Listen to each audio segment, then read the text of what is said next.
This is Boomer Life on CL650. No, you're not alone, 'cause I'm gonna make this place your home. And we're back. You're listening to Boomer Life on CL650. I'm Joanne Sutton, and today we're talking with experts from the BC Seniors Living Association. Executive Director Marlene Williams is here, along with Lydia Miller and Tom Bayless, who are both assessors with the BCSLA. And Michelle Cunnington joins us today, General Manager from Cavell Gardens. So we've set the pace already in the first part of the show by talking a little bit about the association, the services it provides for seniors throughout the province. But now we need your help in understanding the difference between independent living and assisted living. So Marlene, can you help us out with that? Mm-hmm. So independent living is congregate living, and it combines a combination of housing and hospitality services for seniors, adults, who are able to direct their own care. So it's a very freedom style of living. So you'd move into an apartment building and you'd have your studio or your one bedroom or your two bedroom, and then in the main lobby you would have your place where you'd go for dinner. You'd have a front desk, you'd have a concierge, you maybe have a spa, you may have a hairdresser, you've got a recreational room, you've got a theater. So it would be like living in a apartment building, but you can come and go as you please, yet there's the safety services attached to that, where you have a emergency 24 call system, and when you leave and come and go, you should tell the front desk that I'm leaving, just so you know there's a little watchful eye on where you're going and what you're doing. And the other aspect of the safety is that if someone comes to the building, they have to check with the front desk and sign in. Mm-hmm. So you've got all the freedom you want, but you've still got that safety net there. So if you're an adult that is worried about mom living alone in her house, she'd be, or he would be, much safer from the children's perspective living in an independent living community. So someone in the independent living community, it's really not a lot different than how they might have lived their first several decades of their life, other than added features of safety, security, mm-hmm. and having the necessary requirements of your environment at your fingertips, whether it's a spa or a hair salon or... It's the joys of living at home without the drudgery of the chores. You don't have to worry about fixing your roof. And you don't have to change light bulbs. You don't have to mow the lawn. You don't have to empty the gutters. You don't even have to cook. Yeah, exactly. Right? You don't even have to cook. Or clean the bathroom. There you go. Mm. That's true. That's true. Very good points, Lydia. Yeah. So, so have we encapsulated independent living then? Yes. Okay. Assisted living. Okay. Assisted living is according to the Home and Community Care Act, the way they define assisted living is it is a semi-independent form of living that's just like independent living, except it's regulated under the Home and Community Care Act, in which that particular individual may require help with assistance with daily living. And that would mean that there are 2 prescribed services. So they might need bathing, grooming, anything that has to do with just the daily assistance of living, and then they would need a second prescribed service, which is medication. Within that act, there's actually 6 prescribed services that are available, but in British Columbia, probably 99.9% of all the independent living communities that house assisted living seniors do the assistance with daily living and the medication, which is basically just a medication reminder.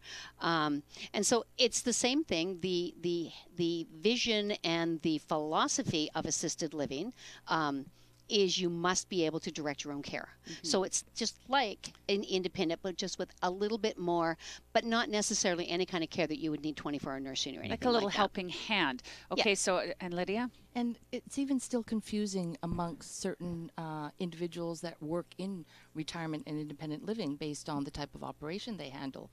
We were called one time by a fully independent operator who said that they have a resident that needs to move out because now they need assisted living services. Okay, well, help us understand. What does that mean? Well, they used to cook in their suite, and now they can't. They used to clean their own suite, and now they can't. They used to go out on their own and do, fun outings and stuff, and now they can't.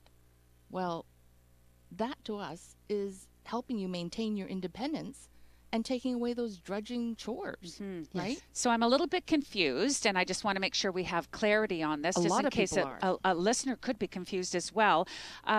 the going into assisted living, would it be and needing having that semi-independent situation, is that because of your limited physical abilities, that maybe you have arthritis or you're not strong enough to get yourself in and out of the tub? Is it just like physical ability, or would it be cognitive ability as well?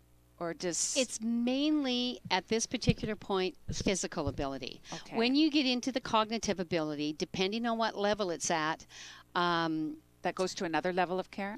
Well, that's really kind of a gray area right now, because Okay. there's a very large gray area between assisted living and residential care when it comes to dementia and early stages of dementia. Correct. And we're actually working on that with the government good. right now, trying to get a medium where if a senior is in a assisted living community and she's starting, or he, very early stages of dementia, she's just kind of forgetful, but wouldn't flourish in a long-term care environment. We're trying to work, and I think you can correct me if I'm wrong here, Michelle, that the individual retirement communities work with the caseworkers at the health authority, and they put all the resources that they can in place to help that senior stay in the community and still remain independent and active for as long as they can. Absolutely. I think every provider has their own sort of admission criteria. And I know, speaking as, Cavell Gardens, we do have residents come into Cavell Gardens whose mobility isn't that great and might have some cognition deficit. But we work very closely with Vancouver Coastal Health, and through the cluster care program that they provide, people are able to live for many years within an independent, supportive environment. It's requiring minimal assistance, minimal but just assistance, absolutely. a little bit of help. Yep. So mobility can be a little bit of an issue, and a little bit of cognition issue. They can still function very well within an independent, supportive environment. Excellent. And thrive in it. And thrive, most certainly thrive. Yeah. And Tom? I think one of the key values is choices. That is within the independent and assisted living program. I always just very simplistically say that the client in AL and IL, independent and assisted living, they really don't look any different. What is different is what goes on behind the closed door, whether it's a yes. shower, helping getting dressed, Correct. medication reminder. Some of them are just as mobile, just as cognitive as an independent, and a lot of sites today mix them all together. You don't have a wing that's AL and a wing that's IL. You don't know who is AL in a residence today. Only the care workers do. Okay. So who actually gets to make the decision about whether you have assisted living or not? Is it someone in the seniors living community? Is it the medical professional or the doctor? Or is it the individual themselves knowing what their physical limitations are? Or how does that get determined? Well, it's usually determined by the senior or the family. So there's two processes that you can use. If you would like private pay assisted living, then you basically just, get assessed by either your doctor, and you say, okay, I think I would like help with XYZ, and then you have a private pay care worker come in and help you with the assisted living. If you actually want to go through a health authority, then you would need to be assessed by a caseworker, and they would come in and assess your needs, and then they would tell you whether you met the criteria for funded assisted living, which then the health authorities would fund your assisted living services, regardless of whether you're living at home or whether you're going to be living in one of our communities. So the private pay assisted living, if it's a registered assisted living suite, it's not funded, and you can pay privately, but the requirements of how you work with that assisted living senior or the assisted living services remain the same, that falls under the registrar and the Home and Community Care Act. And one of the reasons we're talking so much about the differences between independent living and assisted living is because it's all going to come full circle now with the types of services and residences and communities available to seniors to live in. Everybody offers a different program within their facility. And this is where the BC Seniors Living Association comes in, having assessed some of these properties and giving them a seal of approval. Tell us how that fits in. Well, as Tom stated previously, most of the buildings that are BCSLA members, there's a couple that have separate, complete assisted living buildings or wings, but the majority of them are just everybody's mixed together. Everybody's mixed in together. And so in the province of British Columbia, there's 213 buildings that are registered with the Assisted Living Registry that provide assisted living services. And within that, there's 7,600 suites. So in the province of BC, there's about 16,000 independent living suites, and then there's an additional 7,600 for assisted living. So that's a lot of suites in the province of British Columbia where seniors can go and thrive and be active and enjoy their golden years, you might say. So I work very closely with an association across the country, our sister associations, and the Ontario Retirement Communities Association had put an accreditation program in their independent living buildings, and I saw it and I thought it was really great, and I sort of chatted with my counterpart there and said, would you consider asking your board to let us use your model to build our own? So we got that approval, and they luckily gave that to us. Then we went around the province, and I went to 3 or 4 different areas, and I invited groups of 5 and 6 and 7 members and said, this is what we want to do. What do you guys think about it? Do you think it would work? Do you think it would not work? Yeah, does it fit with our conditions here in British Columbia? Exactly, and does it work? And so first we got an assessment or a consensus of yes, they thought it was a great idea. Then we put together a task force, and those task force rolled up their sleeve, and for the next 7 months we sat there and we looked at every line item in this document. I don't know if you can see it here. It's the seal of approval manual. It's 79 pages.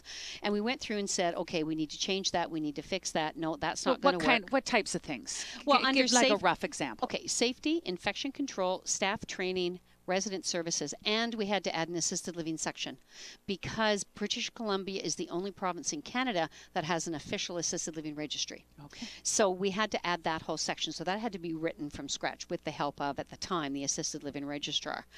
So we would look and say, okay, well, this safety is great, but we have to tweak this a bit because in here it says that they have to get a complete fire inspection every 2 years. Well, in BC it has to be every year. So little things like that we had to go through and tweak. And then they had a whole section on, they had a little bit of long-term residential care in there, so we had to go. So we spent about 7 months doing that.